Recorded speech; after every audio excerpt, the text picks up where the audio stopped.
Hi, welcome to Meet the Teacher Night. I am your child's AP World History teacher, and my name is Ashley Johnson. I will be posting a link to this video that will be recorded in case you miss any part of this presentation. So a couple things, just kind of an overview of what the course is about. It goes over a lot of information. This is a difficult course. It is a lot of work and it is hard work. That being said, the students that push through all year and take this course, it really does make a huge impact, especially with their writing. And I truly do believe that it prepares you for college whether or not you pass the AP exam.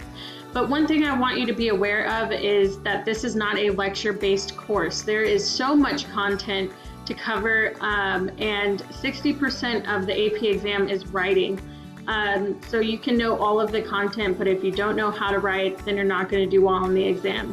So a lot of what we do during class is practicing those writing skills and practicing analyzing different sources and making the connections between the historical developments that we learn in class. For example, this morning I lectured for about 30 minutes and then we worked on analyzing a primary source as a whole class. And then the rest of the time, students worked in groups analyzing primary sources. What will you learn in this course? I have a huge resource handbook that is available to all, and I will be giving you the link, and the link is attached in this presentation. It is quite a large document, and you may have to zoom in order to read it, but it does go over pretty much everything in the course that you and your student would need to know. For the AP World exam, studies show and suggest that you are more likely to succeed in your freshman year of college, more likely to graduate on time if you take AP classes. And they also make those conclusions even if students don't pass the AP exam in high school. They are extremely more prepared for college than their peers, and their freshman year is a lot easier to handle than their peers. And a lot of freshmen struggle their freshman year. So this course will help them regardless if they pass the AP exam. If you have time later, you can go ahead and watch this video from College Board, just kind of giving an overview of why you should take this class. For attendance, if students aren't able to attend the live meeting, then they just need to send me a message on Teams chat and I can change their attendance. For late work, the big thing is being transparent with me and communicating, and students should be messaging me if something comes up, if power goes out, or there's been days where my internet goes out, or I'm having to take care of somebody, so I don't answer messages right away. So it is important that you do communicate your needs. And so students do know that there is a penalty of 10 points if work is late. And after week 30 points will be deducted from the grade. Now grades are divided 70% major and 30% minor. Most of the minor grades will come from Edpuzzle, which is a website where students watch assigned videos and then answer open-ended and multiple choice questions. Students should expect to complete 3 to 5 videos a week, each being under 10 minutes. This week they have 4 because the first video is a bit long. Books for this class, this is the free accessible book on the Hub that's available to all students.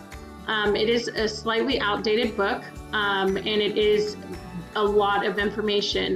The units will be anywhere from about a little bit over 100 pages, and it is a lot of information. So what I recommend is the AMSCO AP book.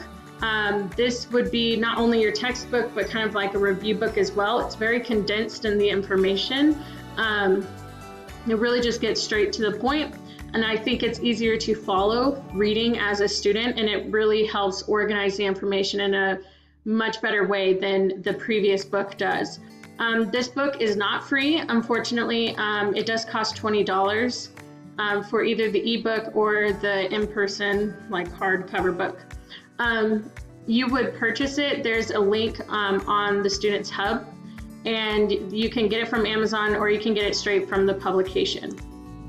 A word of caution about review books: if you happen to go to Half Price Books or Barnes & Noble, just make sure any book you buy is titled the AP world history, modern. If it's not titled that, then it is the previous curriculum from 2018 and prior. Here's an example of a reading guide, and I have gone over this with students, but I do want you to see it because it's expected for each section in the unit. Essentially, it has the page numbers they're supposed to read, and then on the right, they're supposed to take notes. They should take a lot of notes. It shouldn't be incomplete sentences. It should be bulleted notes or a mind map, graphic organizer, or an outline, whatever they decide to do, but it does need to be detailed. To study for a test, students will receive a unit topic guide for each unit. It looks like this. So it will take every single topic and it will give you all the historical developments you're supposed to know. To study for it, students should be able to answer this learning objective by using specific historical details in this box without using their notes.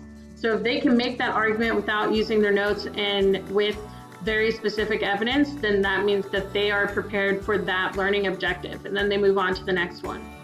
So studying for AP is much different than just kind of going through a study guide and memorizing questions.